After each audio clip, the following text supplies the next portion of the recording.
الحمد لله والصلاة والسلام على رسول الله وأشهد أن لا إله إلا الله وحده لا شريك له وأشهد أن محمدا عبده ورسوله أما بعد فأعوذ بالله من الشيطان الرجيم بسم الله الرحمن الرحيم ستجدون آخرين يريدون أن يأمنكم ويأمنوا قومهم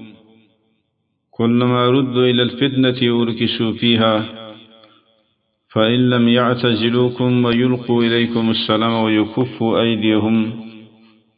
فخذوهم واقتلوهم حيث ثقفتموهم وأولئكم جعلنا لكم عليهم سلطانا مبينا. محترم مخکې بیان کې دا موضوع شروع چې هر هغه څوک چې هغه د کافرانو سره په جنګونو کې د مسلمانانو خلاف همکاري کوي او د هغوی سره په ملګرتیا کې په جنګونو کې حصه اخلي، نو دا خلک دوی ته الله تعالی په دې آیتونو کې منافقان وایي او د هغوی درې حکمونه بیان کړي وو په اولني آیات کې او دویم آیات کې، او د هغوی حکم یې د حربي کافرانو ګرځولی و. لکه د دې یو لوی مصداق دا د پاکستان فوج و. د پاکستان فوج یا افغانستان کې چې کوم خلکو د امریکایانو سره ملګرتیا کړې وه د هغوی سره عملاً په جنګونو کې حصه اخیستله. عزتمندو دا خلق دا منافقان دي او بیا په منافقانو کې هغه قسم منافقان دي چې حکم د حربي کافرانو دی په درې خبرو کې چې دوی سموالات هم حرام دي په دویم آیات کې ویل، او د دوی سره د دوی نیول او د دوی وجل دا جهاد دی او د دوی نیول او وجل دا مسلمانانو ته الله تعالی جایز کړي دي. او بیا موږ دا عرض کړی و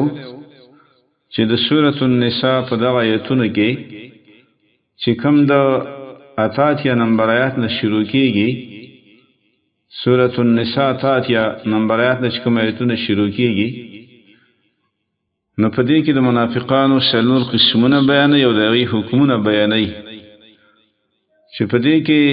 د اول قسم سره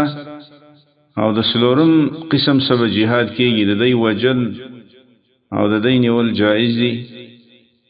او دوه قسمونه داسې دي چې د هغوی سره د هغوی نیول او وجل جایز نه دي، او دا څلور واړه قسمونه سموالات ته حرام دی. نو بهرحال دا څلور واړه قسمونه منافقان، دا څلور واړه قسمونه د منافقانو دوی په دې خبره کې شریک وو چې د ټولو سره موالات حرام دی، خو البته بیا د اول قسم او د څلورم قسم نیول او وجل هم جایز وو، او د دویم او دریم قسم نیول او وجل دا جایز نه وو. د دې بیان مخکې وشو. اوس عزتمندو دا کوم آیات کریمه چې موږ ولوسته، په دې آیات کریمه کې یو څو خبرې بیانېږي او دا خبرې ضروري خبرې دي او په دې باندې ځان پوه کول مهم دی او ضروري دي او توجه قابل خبرې دي. یو خو په دې آیات کې دا یو نوی نمبر آیات ستجدون آخرین، دا آیات چې دی په دې کې یو څو خبرې مهمه ته اشاره شوې ده او ضروري خبرې کې بیانېږي. یو خبره دی کې څلورم قسم د منافقانو ذکر کوي چې څلورم قسم منافقان دا ډېر ناکاره دي، دی لري یو بري ته ګوري او چې لاس یې بر شي نو د مؤمنانو خلاف جنگ عام کوي. نو څلورم قسم د منافقانو دا دی چې یریدون ان یأمنوکم و یأمنوا قومهم، دی دا اراده لري دا غواړي چې ستاسو هم امن والي او ستاسو هم ځان په امن کې، او دا نه د خپل قوم هم ځانونه په امن کې د خپل ځان غم ډیر وسی چې خپل د مجاهدین نم په امن کې او دانګ د کافران نم په امن کې خو کلما ردوا الى الفتنه ارکسوا فيها چې کله چې د مسلمانانو په مخالفت کې د جنگ کولو مطالبه وشي نو دوی په هغې کې واپس کولی شي او جنگ ته دوی اماده کېږي نو د دې خلکو باره کې الله تعالی وایي که دوی ستاسو صلح نه کوي معاهده دسه نه کوي مذاکرات دسه نه کوي فإن لم يعتزلوكم ويلقوا إليكم السلام که ستاسې نه په ډډه کېږي تا د جنگون نه ډډه نه کوي او دارنګې صلح او مذاکرات دسه نه کوي ویکوف ایدیهم خپل لاسونه ستا د جنګ نه بندوي نو الله یې فخذوهم دوی ونیسئ او وقتلوهم لیکئ حیث ثقفتموهم هر چېرته چې مندل هر ځای چې بلاس برشي په دې منافقانو باندې نو دا منافقان دي او داسې منافقانو وجل دا جائز دي او دا قسم منافقان دام د مسلمانانو په معاشرو کې ډېر زیات دي او د مسلمانانو معاشرې د دې نه ډکې دي او به الله تعالی اولئکم جعلنا لكم عليهم سلطانا مبینا الله د دې خلکو په منافقت د دې خلکو په وجلو نیولو باندې ستاسو سره ښکاره دلیل موجود دی ښکاره دلیل د دې موجود د سره نو چې ښکاره دلیل د سبد خبره شته نو به په نیولو وجلو کې اسرا مکوي دی وم نسی عمریم کوي نو حاصل دا شو چې څلورم قسم منافقان دا ډېر ناکاره دي لری بری ته ګوري او چې الله شي برشي د مسلمانانو خلاف جنگم کوي نو دی به حکم الله تعالی بیان کو او به ګوري عزتمند دولت یو باریکه نقطه ده چې دا خلک په ظاهر کې د دریم قسم په شان معلومیږي ځکه دریم قسم منافقان هم دسیو چې د مسلمانانو خلاف هم جنگ نه کوي او د ښکاره کافرانو خلاف هم جنگ نه کوي او دیم دغه رنګي دي جنگ د مجاهدینو خلاف کوي نه د کافرانو خلاف جنگ کوي خو صرف نیتونه کې فرق دی نیتونه کې څنګه فرق دی د دې نیتونه ډیر زیات خراب دي ته چې کله موقع د گزار ملاويږي نو دای په مجاهدینو گزار کوي او مسلمانانو گزار کوي او اول قسم دا شنو هغه د مسلمانانو باندې گزار نه کاو د یو هدف پورې د دې مجاهد احترام ساته او دا څلورم قسم د مجاهد احترام نه ساتي البته که په مجاهد گزار نه کوي خپل یری د وینې په گزار نه کوي چې نور لاس برشي او یره او خطر نه به مجاهدینو باندې گزار کوي نو عزتمندو دغه دریم قسم او څلورم قسم کې ډیر باریک ونی فرق دی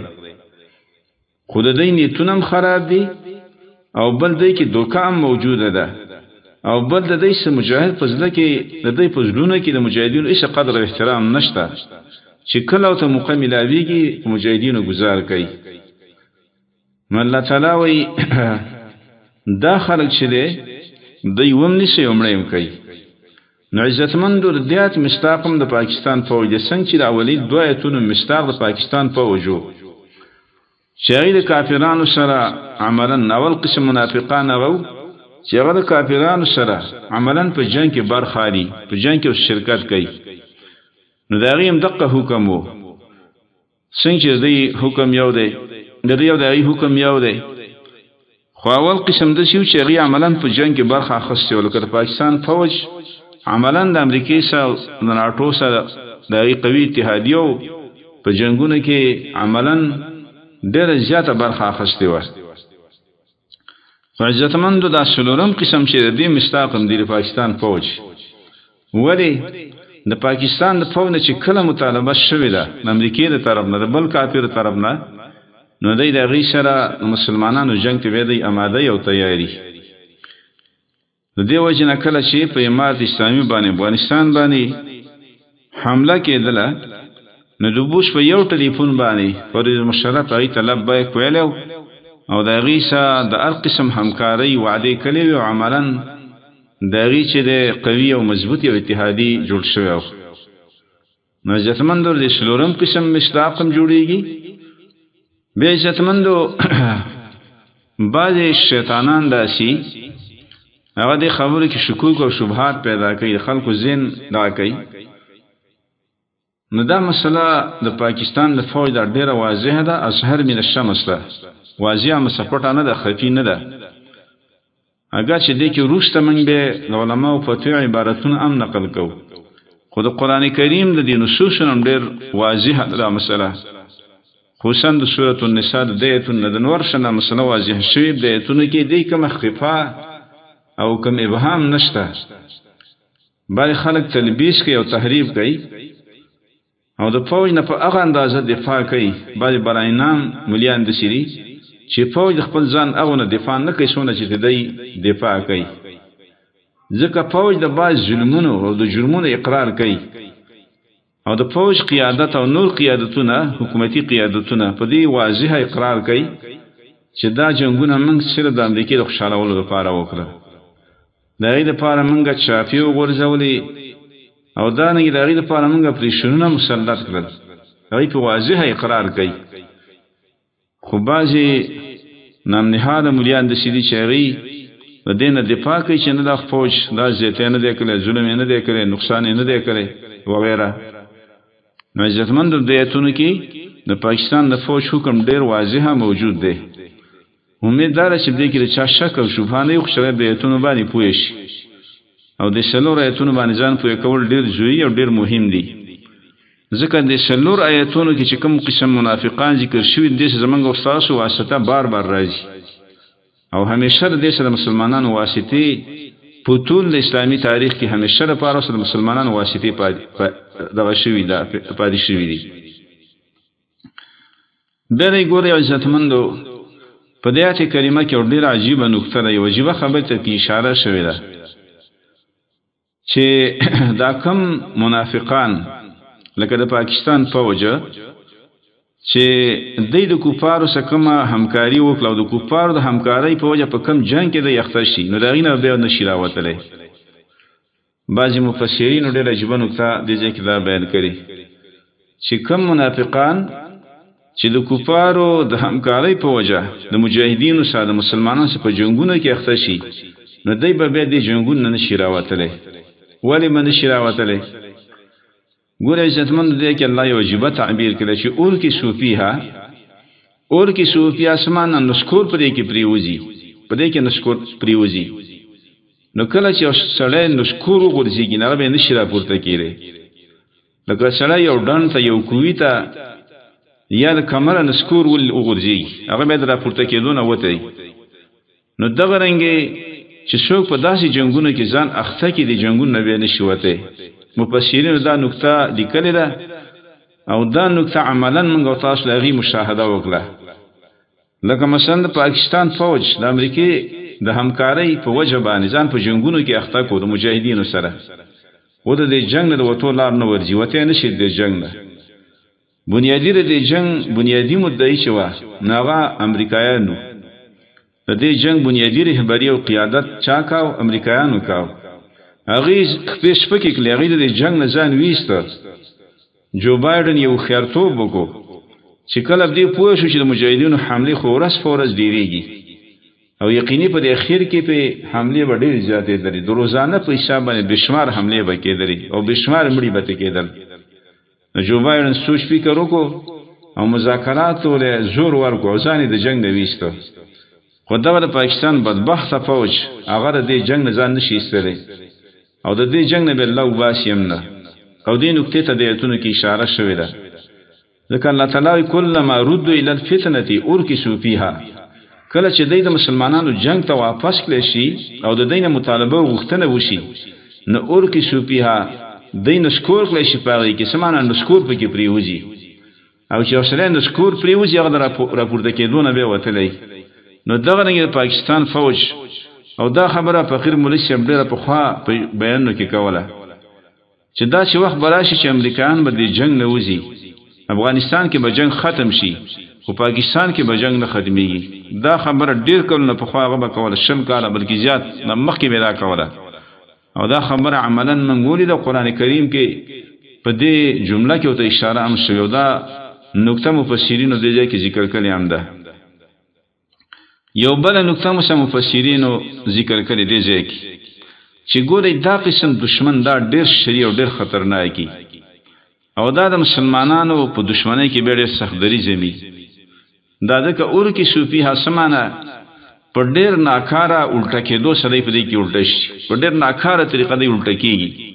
نو چې په ناکاره طریقه الټه کړلی شو نو دی د هر دشمن نه ډېر شریر او ډېر خطرناک د دې نه په موجوده وخت کې د مجاهدینو لپاره او د امت اسلامي لپاره د امریکا نن پاکستان ډېر زیات خطرناک دی دا نقطه باندې مفسرینو ذکر کړی دی ځوان سره تفاسیر وګوري نو دې اتنو باندې به خپويږي عجیب الله کلام دی د عجیب حکمتونو او نقطونو ډک کلام دی خو دې اتنو باندې ځان په دقیقه طریقه باندې پوي کول ضروری دی دوی نه ما دې اتنو تشریح لږ زیاته وکړه اگر چې دې اتنو کې نورم ډېر مضامین ته اشاره ده خو ماغه نور مضامین پرې خودل صرف هغه مضامین مې دې اتنو کې رواخستل چې کوم ځدې موضوع سره ربط او تعلق لري نو دویم دا نقطې ته د آیت کې اشاره وشوه درېمه خبره د آیتونو کې دا ده چې کله یو منافق عملاً د مسلمانانو سره په جنگ کې نه واقع خو چې کله چې د جنگ مطالبه وشي او دا جنگ ته تیاری او په جنگ کې ایثار د سمم جهاد کیږي دا سره منافق دی دا بني ولکی او دا به وجل کیږي دا یو ډېر عجیب نقطه ده چې ګوره یو سره د سره یو براینام مسلمان دی د مجاهدینو سره مسلمانانو په جنگ کې اخطار نه دی او چې کله چې د جنگ مطالبه د مجاهدینو خلاف وکړي شو د جنگ ته آماده او د مجاهدینو خلاف جنگ کوي ټوپک راخلي سحر راخلي خپل سیاسي سیمالي نو دا منافق دی دا به نیول کی او دا به وجل کی او د دې مستاقم د پاکستان فوج دی که عملاً په ځینې موقعانی په ځینې حالاتو کې د مجاهدینو سره په جنگ کې نه واقع خو عزتمندو دار تجربه خبر او د مشاهده خبر او تاسو ټول لري گواهان او عیني شاهدین او د ټول حالاتو چې پاکستان اچریم د امریکای د همکارنه په داسې موضوعات کې انکار نه لري بلکې موږ دا امر دي ابر سبای پویا کسانو سیاسي معلومات ډېر لري چې کله عاصم منیر د ټرمپ خواته لاړې ناغه ته وي چې ته خود ټولې نړۍ مشري او زه ساده او جنرال په حیثیت يم چې څه امر یو څه هدایت یې ماته کول نو عزتمندو هغه چې ته ډېر زیات خوشحال دی او صفاتونه وخت واقعي دا یو وجه دغه ده چې ټرمپ ته دا چې ته د ټولې نړۍ مشري زه ساده او جنرال په حیثیت باندې چې څه خبرې زبې عملی کوم نو عزتمندو که عملاً کله په جنگ کې نمی اخته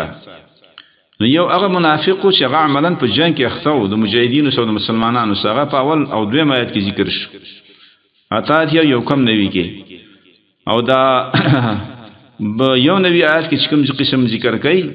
نو دا عملاً په جنگ کې اخته نه دي او چې کله د مطالبه د مجاهدینو او د مسلمان خلاف د جنگ وشي دی او ته آماده نو دا منافق دی دا به نیول کی او دا مجری کی او دا مسله څنګه د قران کریم په آیات کې ذکر شوی ده ذکر ای الله شوال یریدون ایامنکم ویامنوا عملا دا امن ځان په امن کول غواړي عملا په جنگین دی اخته ځکه د خپل امن غم مسره وبل تر کلما رد الى الفتنه ورکشوا فيها کبه چې د مجاهدینو خلاف د جنگ مطالبه وکړي همکاري ته وغوښتل شوندې ته تیاری نو دام د دې دقه حکم دی چې کوم حکم مخکې بیان شو د سموالاتم حرام دي او د دابا نیولکی او جلکی به عجتمن څنګه قرآن کریم دا مسله بیان کړي نو دا نه فقهای کرام هم دا مسله بیان کړي دا مسله امام الشرخسی رحمه الله ذکر کړي شرح د شری کبیر کې شرح د شری کې شرح د شری کبیر کې امام الشرخسی رحمه الله وای چې هغه یو مسلمان دی او هغه د کفارو په سب کې ولكنه لم يقاتل احدا من المسلمين مسلمانانو خلاف جنگ نه کړي یو مسلمان دی د مسلمانانو خلاف جنگ نه کړي خو لیکن بهم داوي چې لأن من كان مستعدا للقتال في صف المشركين فهو مباح الدم چې سره جنگ ته آماده یو تیاری د مشرکین په سب کې د مسلمانانو خلاف نو دا ام مباح الدم دی نو ګور امام الشرخسی رحمه الله هغه په شرح د شری کبیر کې دا مسله ذکر کړي چې کله یو مسلمان عملاً د مجاهدینو مسافه جنگونو کې اخته نه دی خو لیکن دې ته تیار وتی چې مشرکین ملګرتیا کې د مسلمانانو خلاف په جنگین په هو مباح الدم دا ام مباح الدم دی دغه دا مسله فتاوا کاملیه امریکا لیدا فتاوا کاملیه کې دا مسله راځي پاره کې وي حکم الردء اذا لم يقاتل مع العدو حکم المقاتل وي هغه معاون د کافرانو چې عملا د کافرانو سره په جنگونو کې سن اخري عملا د کافر ملګری نه جنگونو کې نه ولاړ خدای معاون له حکم د چاره دا د مقاتل دی نو فاحر اذا قاتل ته پتاوه کاملیه کې دا مسله راغلی ده نو ګوري دې فقهای کرامو د عبارتونو دا مسله معلومه شوه چې معاون د کافرانو اگر چې جنگ نه کوي خو بیا په حکم د کافرانو کې د حربي کافرانو کې نو ګوري عزتمندو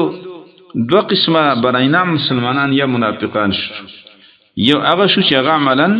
په جنگ کې د مجاهدینو خلاف اختی د مسکوفار د همکارۍ په وجه باندې نو دم حکم د حربي کافرانو دی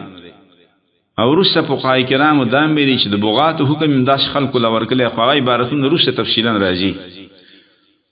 او نو یو دا قسم شو دریم هغه چې عملا د کفار سره د کفارو ملګرتیا کې د مجاهدینو خلاف په جنگ کې نه دی اخته خو آماده تیاری دیتا نو دم حکم د چاره د کافرانو دی او احکام به جاری کی چې د آیات کې کم بیان شوی درې حکمونه او بیا عزتمندو د دې قسم خلکو سره د جهاد او د قتال درې شرطونه ذکر کړي یو شرط سره فإن لم يعتزلوکم قصاص نه پړډه کې سمانه تاسو جنگونه نه لاس نه سر نه اخري لکه مثلا مجاهد د پتالاش کې مجاهد وجنی شهید کوي قیدی کوي مجاهد د بدن نه بیغمه کی ویلقوا الیکم السلام او تاسو ته صلح نه پیش کوي سمانه دعوت نه درکې چې راځي مذاکرات کو صلح کو د صلح او د مذاکرات او دعوت هم نه درکې لکه نن سره پاکستان فوج د پاکستان فوج کې دا درې وړ شرطونه موجود دي فإن لم يعتزلكم دا شرط هم کې موجود دی چې د مجاهدینو خلاف جنگ نه پریدي دا جنگ نه ودري مجاهد چې چرته دی وش برشي شهید کوي ام او قیدی کوي ام اول ويلقوا اليكم السلام مخکې باندې عتب دی نو معنا تاسو هم نه پیش کوي سمانه د صلح د مذاکرات او دعوت هم نه درکې لکه نن سبا د پاکستان فوج ډیر په غرور او تکبر کې دی هغه چې په هیڅ صورت باندې موږ د دې دهشتګرو سره مذاکرات ته نه یو تیار نو دا شرط هم شته لري د جهاد د فاره اول ويكفوا ايديهم فلا سنن نه بندي سازو جنگ نه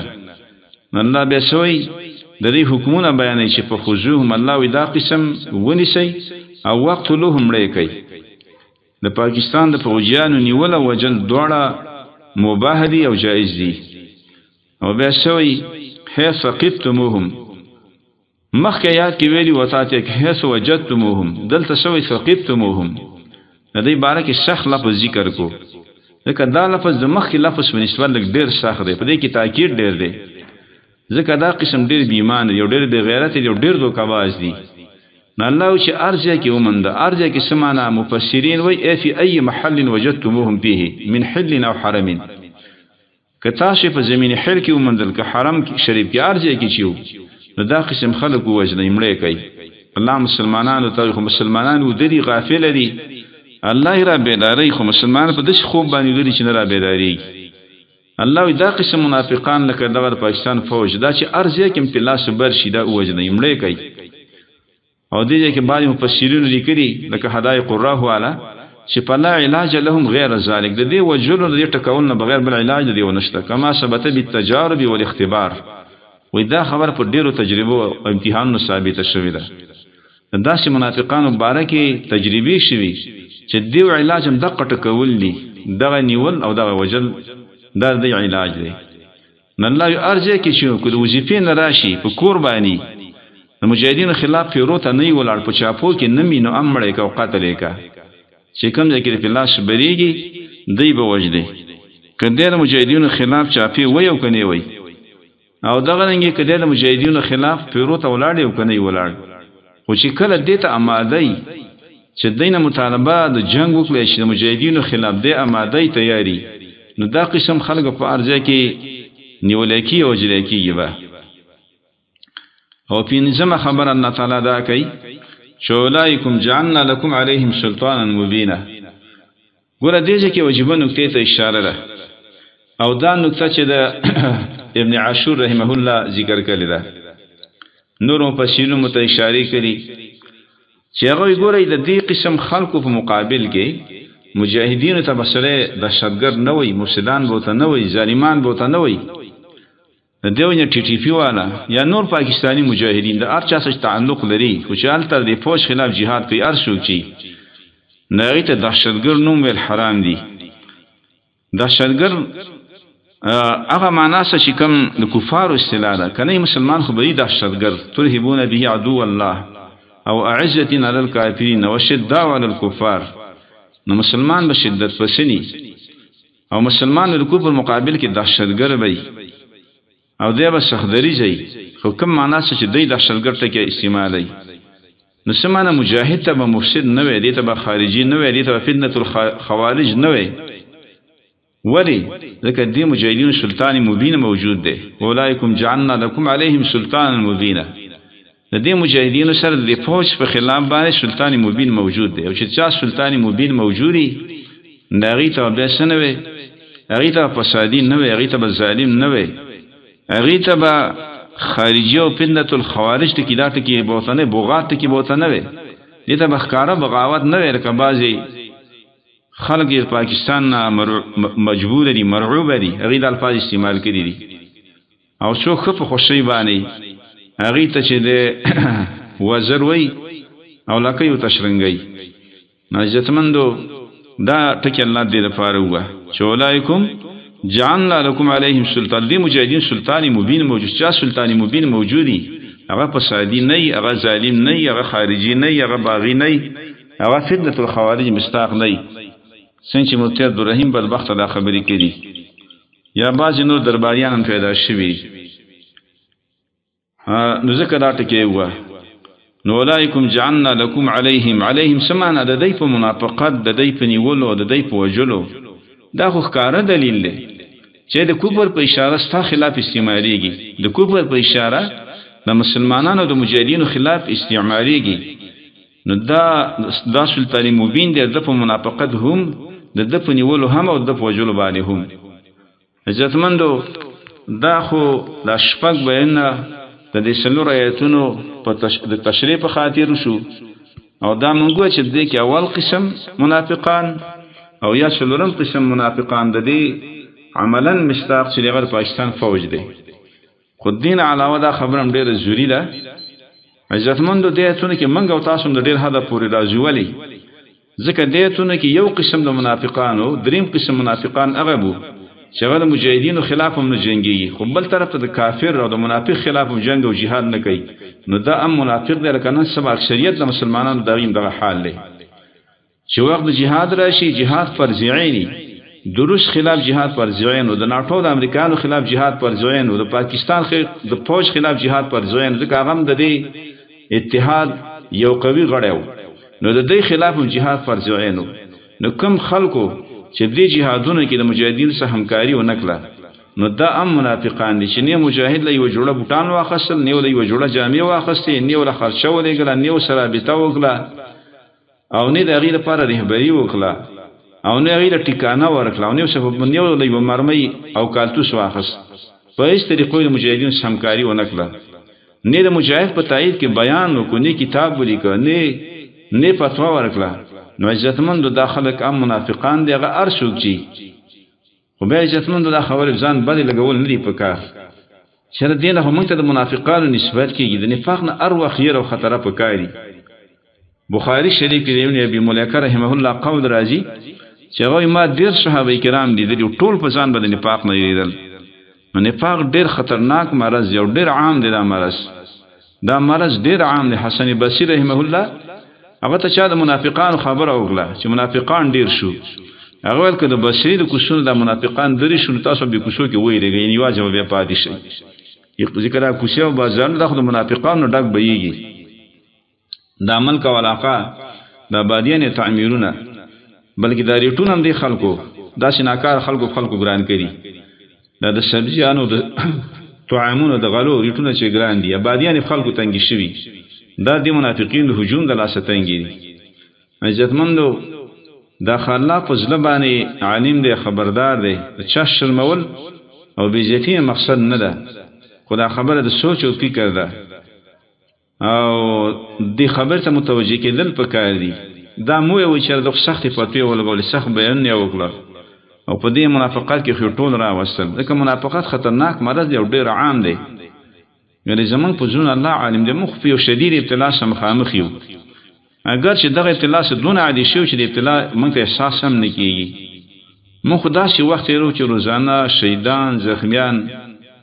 د کونډو د یتیمانانو مشکلات نور مشکلات خو همیشه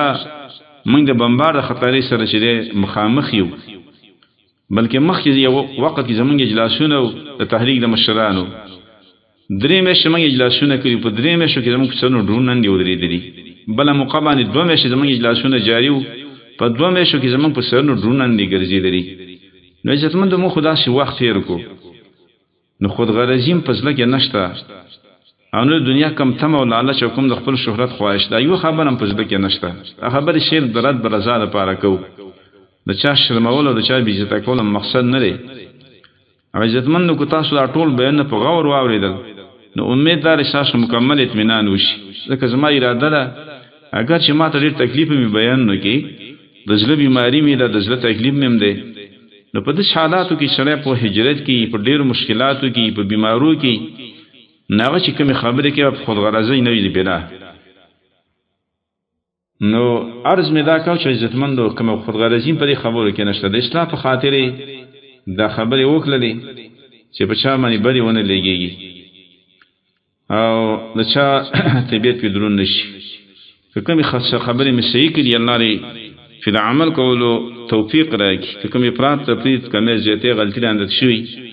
الله تعالی دې ما ته معافي وبخنه وکړي او تاسو څنګه الله تعالی معافي وبخنه وکړي سبحانك اللهم وبحمدك اشهد ان لا اله الا انت نستغفرك ونتوب اليك